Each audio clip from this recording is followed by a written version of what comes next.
Lalo pong lumakas ang bagyong Enteng habang papalayo ito sa Philippine Area of Responsibility ayon sa Pag-asa. Pero asahan pa rin daw ang mga pag-ulan dahil sa pinaigting na habagat. Hanggang ngayon, baha pa rin ang maraming lugar sa Luzon. Gaya sa isang barangay na malapit sa Laguna de Bay.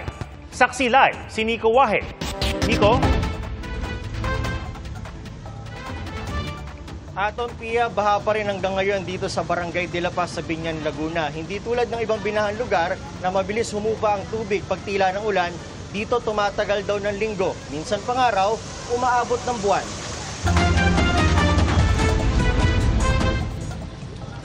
Isang Barangay de la Paz sa Biñan, Laguna, sa mga lugar na kadikit ng Laguna de Bay. Kaya kapag tuloy-tuloy ang malalakas na ulan, gaya ng bagyong Enteng, minuto lang daw ang pagitan at babaha na. Ngayong araw, hindi naman gaanong umulan, pero ang baha, mataas pa rin. Actually, nag-stay lang talaga ang tubig sa mga laylayan po talaga na matagal na naming nagiging problema rin po. Aside sa mababang lugar sila, malapit po sila din sa lawa po ng Laguna. So talagang once na talaga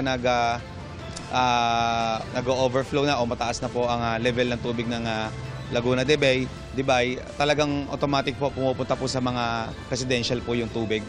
Tabing ilog din daw ang barangay, kaya sila talaga ang catch basin kapag bumabaha. Ang mga residente, wala na raw magawa. Sanay na po. Wala pong ibang nandito lang po kami. Kung gaano kabilis pumasok ang baha sa barangay, siya namang bagal ng paglabas nito. Level na raw kasi ang tubig sa Laguna de Bay. Kaya kapag hindi makalabas agad sa Napindan Channel at Manggahan Floodway papuntang Manila Bay, aabutin pa ng linggo. Minsan pang araw ay buwan ang paglabas nito. Itong nakaraang Karina, hindi naman siya sobrang tagal talaga. So parang mga 2 weeks po, ganyan. Pero as of the moment talaga, bago dumating yung bagyong Enteng, nakarecover na po kami. Actually, nawala na rin talaga eh. Biglang ito, dumating naman bagyong Enteng. So, back to zero. Dahil sanay na raw ang mga taga-Barangay de la Paz sa mga palagi ang pagbaha, sila na raw ang natutong mag-adjust sa panahon. Ang mga bahay rito, kung hindi matataas, ay may mga second floor. Dahil sa kalsada lang na ito, umaabot hanggang leeg ang mga pagbaha. Ang bahay ni Luisa, pinasok na ng baha. Hindi siya gaano makakilos dahil sa stroke. Hindi lang po weeks, buwan na po ito. Ilan buwan na po? Buwan na. Isang buwan na po? Oo. August ito nagsimula ay. O ano na ngayon ay. Ay talaga mahirap po.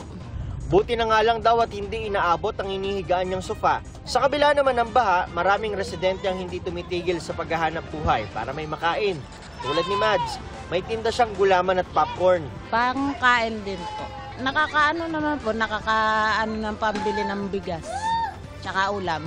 2 dekada na raw siyang nakatira rito at naranasan ang pinakamalalang baha sa Barangay de la Paz. Tulad ni Mads, tuloy lang ang buhay sa mga residente. Nakaagapay naman ng barangay at bahay-bahay na nagpapamigay ng pagkain. Pumapasok po ako, minsan naglalakad lang po ako. Tapos yung dito nagbabangka po kami. Mahirap po talaga pag umuulan ganito po. Aton Pia, hindi uso ang pag-evacuate sa mga residente rito kaya lagi raw nakaantabay ang rescue team ng barangay para maglikas ng mga residente sakali mang tumaas ang tubig. At live mula rito sa Biñan, Laguna para sa GMA Integrated News, ako si Nico Wahe, ang inyong saksi.